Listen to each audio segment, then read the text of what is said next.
Апамның сабақтары. Таңғы 5 шамасы. Көрші бөлмеден күбірлеген дыбыс шығады. Бұл апамның дауысы. Жасы 95-ке келсе де, ұзақ жылдар бойы қалыптасқан тәртібі бойынша таңнан намазға тұрады. Жан басындағы сынықтың салдарынан намазды отырып оқуға мәжбүр.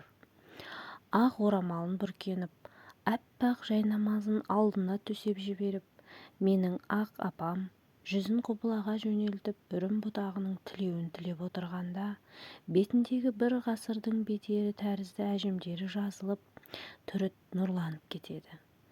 Немеренің үлкені болған соң, бір жасқа толар-толмастан мені осы апам бауырына басып тәрбиелеген. Апамның өмірі мен үшін бір көркем фильм сияқты. 1924 жылы дүниеге келген апам 3 жасында анадан жетім қалған. Заманның тыныш кезінде жәрмеңкеге мыңдап қой айдаған байдың қызы, сол байлықтың жұрнағын да көрмеген. Айнала ашаршылық, аштық, бай, кулак, байдың тұқымы деген айдармен алдарындағы малды тартып алған. Өздерін отбасымен жер аударып, жол салуға, қара жұмысқа айдап әкеткен. Апам бойжетіп қалған кезде әкесі қойнында Құраны бар, жүрегінде иманы бар адам, осының етегінен ұста деп менің атама қосқан екен. Шаңырақ көтергеннен кейін көп ұзамай соғыс басталып, ер-азаматтар майданға аттана бастайды. Бірте-бірте ауылда тек бала-шаға, шал-кемпір мен қатын-қалаш қалады. Күнкөріс бұрынғыдан бетер қиындайды. Ауылдың тірлігінің бар ауыртпалығы әйелдердің мойнына түседі. Жер жырту, егін салу, арық қазу, бидай салған қаптарды арқалап тасу, отын су дайындау, осының барлығын әйелдер өздері атқарған. Сол кездегі буыны бекімеген жап-жас келіншек осы жұмыстың барлығына жегіліп, шиеттей баласы шетінеп, қысқа мерзімнің ішінде есейіп, ыстыққа да, суыққа да төзіп, шынығуына тура келген. Табиғатынан мықты жаралған, бойы биік, қол-аяғы балғадай кең молынан пішілген апам қандай жұмыс болса да жанын салып істейтін бала жасынан көріп өстім.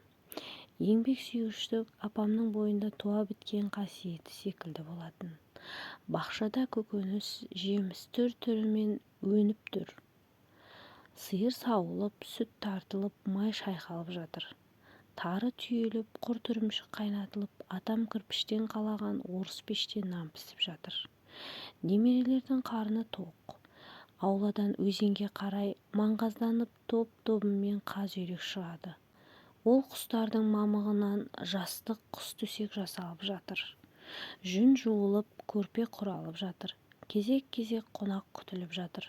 Осының барлығы өздігінен болып жатқан жоқ. Бұл шаруаны таңның атысынан күннің батысына дейін тыным таппай, қабағын шытпай дөңгелетіп жүрген апам. Еңбек сүйгіштігіне қоса апам өте қуатты адам. Сол қуаттылығының бір дәлелі әлі күнге есімнен кетпейді. Менің жасым 16-ға кеп қалған кез. Жазда апам екеуміз қой қырқуға кірістік. Әуелде мен апаммен бірдей бастап, әжептәуір ілесіп келе жатқан болатынмын. Сәлден соң қарасам, апам қойдың аяғын босатып жібере салды. Денесі жеңілдеп қалған ол байғұс орнынан қуанып атып тұрды. Мен терлеп-тепшіп жартысын тазалап біткенімде, апам екінші қойдың тонын шешіп алып, үшіншісіне кіріскен. Жұмыстың қызығына түсіп кеткен апам менің бір қойды соншама уақыт қинап отырғанымды енді байқады.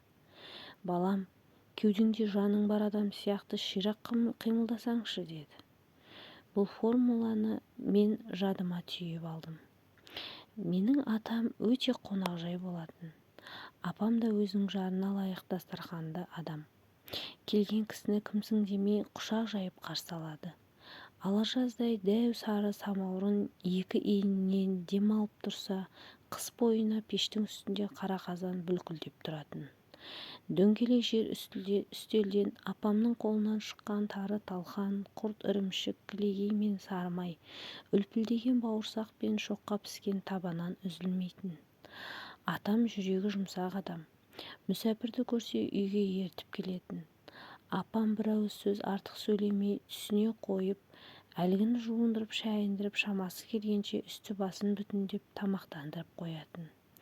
Өмірдің небір қиыншылығын бастан кешкен апам тәубесінен жаңылған емес. Сендер қой үстіне бозторғай жұмыртқалаған заманда өмір сүріп отырсыңдар. Тәубаларыңды ұмытпаңдар. Ерінбей, жалықпай, жалқауланбай еңбектеніңдер. Ешкім сендерді қудалап жатқан жоқ. Қыспаққа алып, қисынсыз салық салып жатқан жоқ. Қазір өзің тап та өзің жарат деген заман. Жоқ деп бекер жылана бермеңдер, тәубе қылыңдар деп ақылын айтып отырады. Осыдан 10 шақты жыл бұрын апам жығылып қалып жамбасын сындырған болатын. Сол кезде дәрігерлер енді апаларыңыздың өкпесі өшіп төсек тартып жатып қалады. Сосын көп ұзамай дүниеден өтуі мүмкін, оған да дайын болыңыздар деп ескерткен. Алайда олар біздің апамыздың рухы мен ерік-жігері қандай мықты екенін білмеді ғой.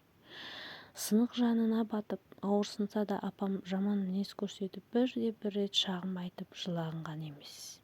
Тек мына аяқ қақсап жанымды көзіме көрсетіп жатыр ғой деп ұйқыда жатқанда ғана аңдаусыз айтып қалды. Иә, бастапқы кезде оңай тимеді. Апам біразға дейін басқалардың көмегінсіз қозғала алмайтын. Бірақ бірте-бірте қимылдап, күніне 2 мезгіл жаттығу жасап алға ұмтылды. Дәрігерлердің ескертуі жайына қалды. Апам төсек тартып жатқан жоқ. Сөйте мүгедектерге арналған арбаға да отыра алатындай қалға жетті. 2 жылдай үйде де түзде де сол арбамен алып жүрдік. Содан күндердің күнінде апам, мен түсімде ылғи жүріп жүрем, енді келінге салмақ сала бермей өзім жүріп үйренемін деп шешім қабылдады.